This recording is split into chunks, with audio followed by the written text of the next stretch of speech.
Assalamualaikum warahmatullahi wabarakatuh. Kembali lagi di channel Alkofa 25. Pada video kali ini saya akan membahas tentang distribusi frekuensi di IBM SPSS Statistik 28 ya.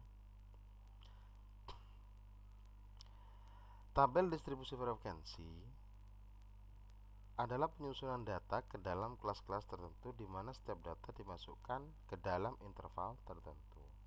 Lah, kita dalam program SPSS ini, terutama versi yang terbaru yaitu versi 28, juga masih ada menu untuk membuat distribusi frekuensi.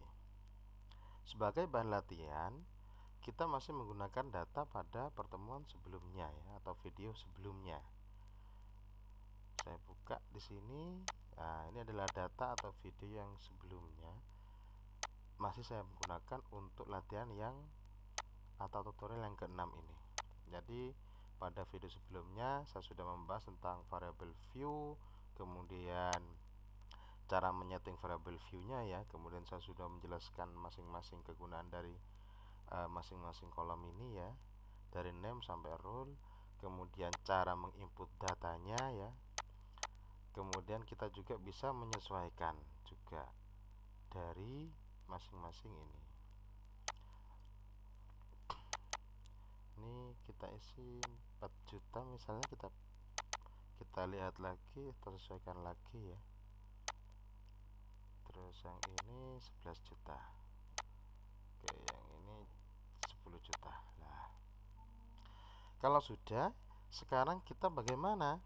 Kita input dulu semuanya ya. Jadi data ini kita input sesuai dengan data yang pada video tutorial sebelumnya. Kemudian untuk menampilkan distribusi frekuensi, kita langsung ya klik menu analyze ya. Kemudian setelah menu analyze kita klik descriptive statistik, mohon maaf ya. Kemudian setelah itu frekuensi sini ya, frekuensi. Klik saja. Kemudian kita masukkan saja variabel yang kiri ini, kotak yang ada di sebelah kiri ini ke kotak yang sebelah kanan dengan cara klik yang akan kita masukkan, misalnya adalah penghasilan ya. Kemudian klik panah ini, kemudian dia akan masuk ya. Kemudian untuk distribusi frekuensi ini tinggal setelah dimasukkan tinggal di oke saja. Nah, maka nanti dia akan muncul frekuensinya ini ya. Ini dia outputnya. Nah, dari sini kita bisa melihat bahwa di sini ada n valid 10, berarti n itu adalah jumlah data kita ya. Jumlah data untuk penghasilan itu ada 10 interpretasinya ya. Missing itu 0, jadi semuanya valid. Kemudian frekuensi di sini dia ya. Ternyata untuk penghasilan ya ada 3 juta, 4 juta, 5,5, 6 juta sampai dengan 55 juta. Ini sudah diurutkan dari yang terkecil sampai dengan yang terbesar.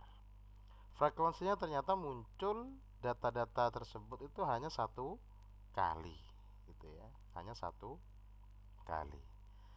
Kemudian persentasenya, persentase munculnya 10% ya. Jadi seperti itu. Lah, kalau ada data yang muncul 2 kali nanti akan dia berubah. Kita coba sedikit ya. Kita coba misalnya kita samakan aja yang ini 6 juta. Nah, kita coba lagi analyze, kemudian descriptive frequencies, kemudian sudah masuk di oke saja. Nah, ini dia output yang kedua. Lah, 6 juta tadi kita kan sudah mengubah ada data yang sama yaitu 2. Maka frekuensinya dia muncul 2. Sama halnya dengan kalau kita ubah, berarti 6 juta kita munculkan 3 kali. Misalnya ada 3 data yang sama yaitu 6 juta di sini. Maka dia juga akan muncul sebanyak 3 kali frekuensinya. Nah, ini dia 3 kali. Jadi yang pertama masih 1 kali, 6 juta itu 2 kali. Yang ketiga, ketika saya rubah ternyata dia muncul sebanyak 3 kali, dan persentasenya berarti 30%. Nah, itu dia sekilas tentang frekuensi. Sekarang bagaimana kalau kita mau menampilkan histogram atau mungkin grafiknya? Kita bisa klik analyze lagi, kemudian frequencies. Kita bisa masuk ke chart di sini. Ya, silahkan di chart ini kalian tandai saja. Misalnya histogram ya. Histogram atau pie chart atau bar chart, tergantung kebutuhan kita. Dalam hal ini kita coba histogram.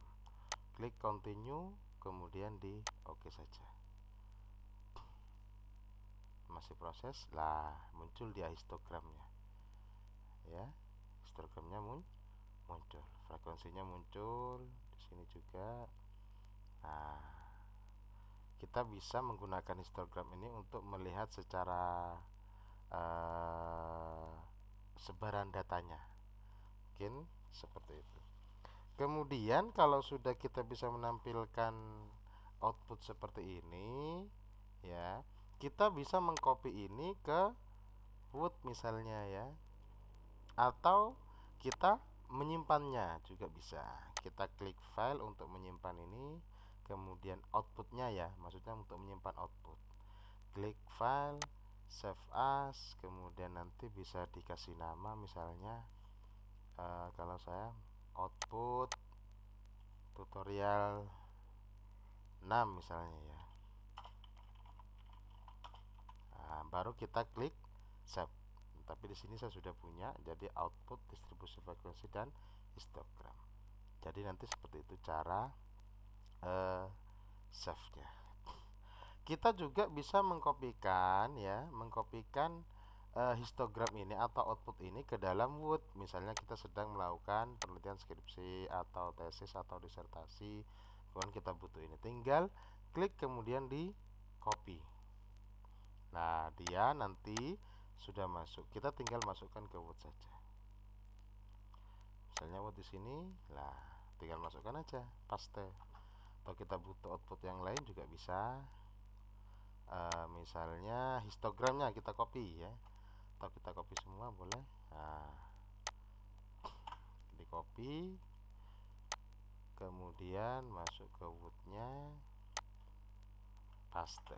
Nah, muncul semua dia ya. Jadi outputnya bisa kita pergunakan di Microsoft Word. Sekian, tinggal disimpan saja nanti ya, kalau emang dibutuhkan untuk analisis pembahasan atau apapun terkait dengan output SPSS. Sekian video kali ini, mudah-mudahan bermanfaat baik di dunia maupun di akhirat. Saya akhiri, kurang lebihnya mohon maaf. Assalamualaikum warahmatullahi wabarakatuh.